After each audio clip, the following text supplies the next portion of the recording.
I was 16 when this happened, and even now, almost 12 years later, I still remember every detail like it's burned into my memory. My best friend Jake lived just outside town. In this old farmhouse his family bought cheap because the previous owners abandoned it. The place was huge, creaky floors, narrow hallways, cold drafts even in summer. The type of house that already feels wrong before anything happens. We were a group of 5 that night. Me, Jake, his cousin Tyler, and 2 girls from school, Emma and Grace. It was late, maybe close to 11 p.m., when Jake suggested playing hide and seek in the dark. At first we laughed it off. We were too old for that, right? But the house was perfect for it. No neighbors, no traffic, just endless rooms and shadows. We killed the lights, grabbed flashlights that barely worked, and decided on the rules. 1 seeker. For hiders. No phones. No leaving the house. And most important, no one goes into the basement. Jake said it like a joke at first, but his face was dead serious. We thought he was just trying to creep us out. After all, every old house needs a basement rumor. The first round was fun. I hid behind a dusty wardrobe while Tyler searched. The boards creaked under his feet as he walked past me. I could hear him breathing, whispering curses when he hit his knee on something in the dark. I had to hold my breath to keep from laughing. He found Grace first, then Emma. He didn't find me or Jake. We won. Everything was normal. For 1 round. The second round was when things changed. Jake was seeker this time. We scattered. I ran upstairs, trying to stay quiet, but everything echoed. Every step, every breath felt louder than it should have. I ended up in a spare bedroom, just a bed frame, a cracked mirror, and a window that rattled with the wind. I crouched behind the door, trying to steady my breathing. For a while nothing happened. Just silence. Then footsteps. Slow. Heavy. Dragging almost. But they weren't coming from the hallway. They were coming from inside the room. I froze. Someone was in there with me. I peeked just enough to see the mirror's reflection, and my heartbeat nearly stopped. In the corner of the room, standing behind the bed frame, was a shape. Not moving. Not breathing. Just standing. I whispered, "Emma?" No answer. The silence felt like it was crushing my lungs. Then, the closet door creaked open by itself. I didn't move, didn't speak, didn't breathe. The thing behind the bed slowly leaned forward, and in that moment the moonlight caught its face. It wasn't Jake. It wasn't any of us. The skin was too pale, like dead winter skin. The eyes were wrong. Huge, glossy, empty. It stared through me like I wasn't even there. I bolted out the door so fast I tripped down the hallway steps. Jake grabbed me asking what happened, but all I could say was, "Someone else is in the house." We did a head count, 5 of us. No strangers. No prank. But I knew what I saw. Grace suggested we stop the game. Emma wanted to leave. But Tyler, being the idiot he was, smirked and said, "Maybe someone's hiding better than we thought." He said it jokingly, but I could see fear hiding behind his laugh. Jake finally admitted something. The reason the basement was off limits. When they moved in, they found blankets and food wrappers down there, like someone had been living in that basement. His dad boarded the door shut, but every few weeks they'd hear footsteps from below or see shadows at the bottom of the stairs. Nobody believed them. Until that night. Because as Jake finished telling us this, we heard it. Knocking. From under the floor. 3 knocks. Slow. Precise. like someone answering the story. We all froze. No one dared breathe. Then Tyler whispered, "Guys, where's Emma?" She had been with us. Minutes ago, she was right beside Grace. Now she was gone. We searched every room, calling her name. Upstairs, downstairs, kitchen, living room. Nothing. Jake grabbed a hammer from the garage, hands shaking, voice cracking as he yelled for her. When we passed the basement door, we saw it. One nail was missing. The boards were loose, like someone pushed them from the inside. That's when we heard Emma scream. A sound so sharp and raw it didn't even sound human. We ran toward the basement, tearing at the boards, ripping wood apart with our hands. The basement was pitch black. The air was cold enough to hurt. We could hear breathing down there. Not Emma's, something deeper, heavier. We went down anyway. Because what else do you do when your friend is down there? The stairs groaned like they would collapse under us. The smell was awful. Mold, dirt, something rotten. Jake's flashlight flickered weakly, barely cutting through the darkness. And then we saw her, Emma, standing motionless at the bottom of the steps, facing the corner. Her head tilted like her neck was too weak to hold it straight. I whispered, "Emma?" She didn't move, but something moved behind her. Tall, thin, wrong. It stepped into the light, and my stomach turned to ice. Same pale skin, same hollow face I saw upstairs. It had been waiting, and before any of us could react, Emma's voice, but not like hers at all, whispered, "I found you." The lights died. Everything went black. All we heard was Emma screaming again, closer this time, and something else moving fast, too fast to be human. We ran. We didn't look back. We didn't stop until we were outside, tearing through the yard and into the road barefoot. When Jake's parents came home hours later, they found the basement empty. Emma was gone. They never found her. And sometimes, late at night, when I think about that house, I swear I can still hear 3 slow knocks under the floorboards. Just like that night. I grew up in a small rural town where kids made their own fun, and for us, that meant the woods. We knew every hill, every fallen log, every creek like the back of our hands. Back then, we thought nothing bad could ever happen in a place we loved so much. There were 4 of us that summer. Me, Lucas, Aaron, and my little brother Mike.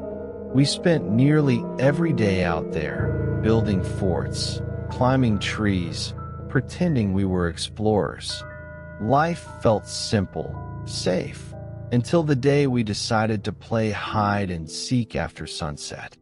It was the last time we ever went into those woods together. It began harmless, like every other game. Lucas was seeker first, loud and dramatic as he started counting against a big oak tree. Mike ran toward the creek. Aaron disappeared behind the old fire pit. And I went deeper, just far enough to be out of sight, but close enough to hear him yelling numbers. The forest sounded different at night. Too quiet. No birds. No wind. Just stillness, like the woods themselves were holding their breath. I hid behind a cluster of fallen pines, crouched low, heart pounding with excitement. That's when I heard it, footsteps behind me. Soft, careful, not Lucas. I whispered Mike's name. No answer, just breathing. Slow and close, inches away from where I crouched. I slowly turned just enough to see between the trees. And there, half hidden behind a trunk, was a boy. But I'd never seen him before. He was about our age, maybe 10 or 11, but wrong somehow. His clothes looked old, dirty denim, torn shirt, like he'd been out there for years. And his skin, pale like moonlit chalk. His eyes too wide, too empty. He stared directly at me, but didn't blink, didn't breathe, didn't move. I froze, every instinct in me screaming to run. But before I could, Lucas's voice boomed through the forest. "Found you, Mike." Except Mike wasn't anywhere near us.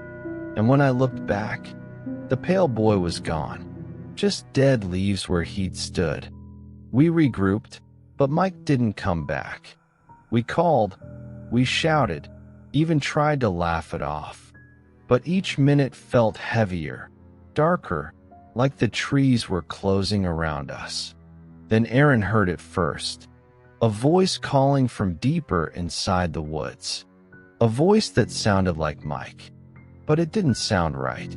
Too echoey, too stretched, like someone trying to imitate him but not knowing how a human voice worked. We followed it anyway. The deeper we went, the colder it got. No moonlight reached the ground. It felt like we were walking into something ancient and alive. Then Aaron stopped suddenly and whispered, "Someone's watching us." And she was right. Dozens of pale faces peeked from behind the trees. Not moving, just staring. We found Mike in a clearing, standing dead still, facing the darkness. His shirt was torn, his feet muddy and bare, and he didn't turn toward us, even when we screamed his name. The pale boy stood behind him, closer now, clearer than before. His lips curled into something like a smile, but too segmented, too sharp. The whispers started. Dozens of voices layered over each other, speaking from the trees, from the ground, from everywhere at once. Lucas grabbed my arm. We ran. Didn't think. Didn't breathe. We just ran until we saw streetlights again. Mike came out of the woods the next morning. Barefoot, silent, eyes blank like he left something behind in those trees. He never talked about that night, never played outside again.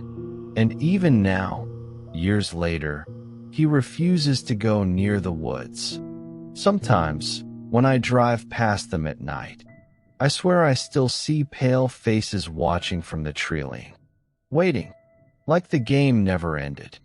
There was an old school on the edge of town, Winston Middle, shut down after a fire in '98. The place still stood, charred walls, shattered windows, graffiti everywhere, but no one dared go inside. Kids claimed they heard footsteps in the halls at night. Others swore they saw a girl staring out from the gym window, even though the gym had no power, no lights. Nothing. When I was 17, my friends dared me to go inside one night after a football game. It was stupid. I knew it was stupid, but I didn't want to be the one who chickened out. So at around 10 p.m., we snuck in through a broken door near the cafeteria. The building smelled like smoke and mold, like something long dead. We brought one flashlight. It flickered every few steps. Every sound echoed. Our breathing, our footsteps, even whispers felt too loud. Our only goal was simple. Reach the gym. Stand in the center. Stay 3 minutes. Easy, or so we thought. Walking the halls felt wrong. Lockers hung open like gaping mouths. Papers still littered the floor. Homework sheets, burned textbooks, melted crayons. Everything left exactly as it was the day the school closed. We turned a corner, and my flashlight caught something that made every hair on my body stand up. On one locker, scratched into the metal, were 5 words. "Don't play with her again." We tried to laugh, but the sound didn't feel like it belonged in that place. No wind, no animals, just silence thick enough to choke on. When we reached the gym doors, they were already open. like someone had been waiting for us. The gym was pitch black except for moonlight leaking through cracked windows.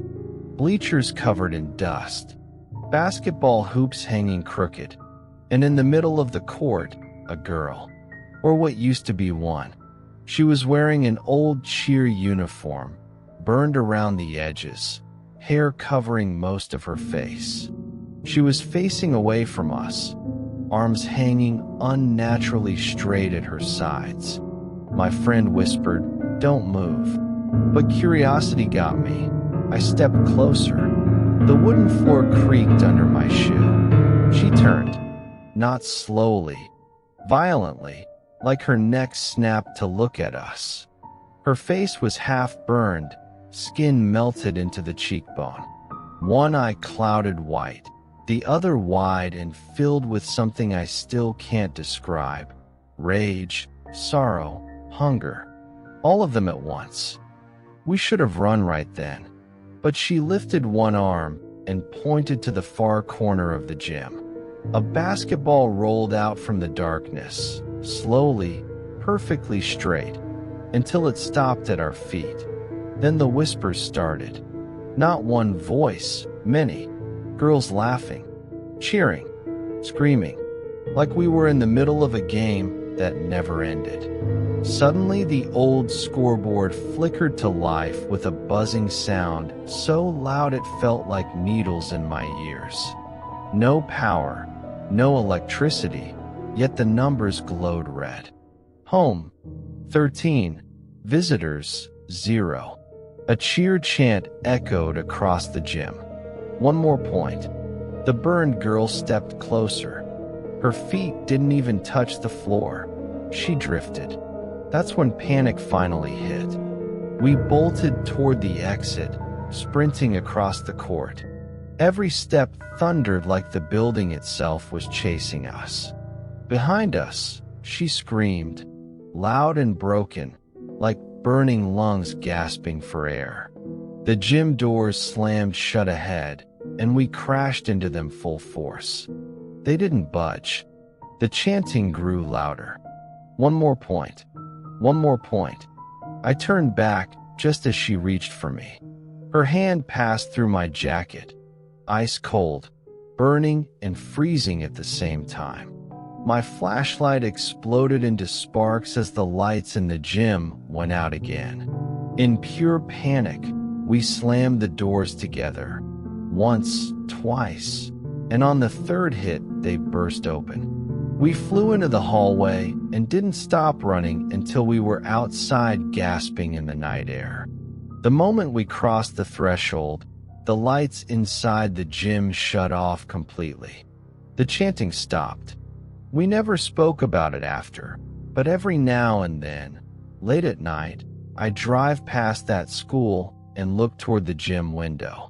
Sometimes, I still see her standing there, waiting for another game. Waiting for us to come back.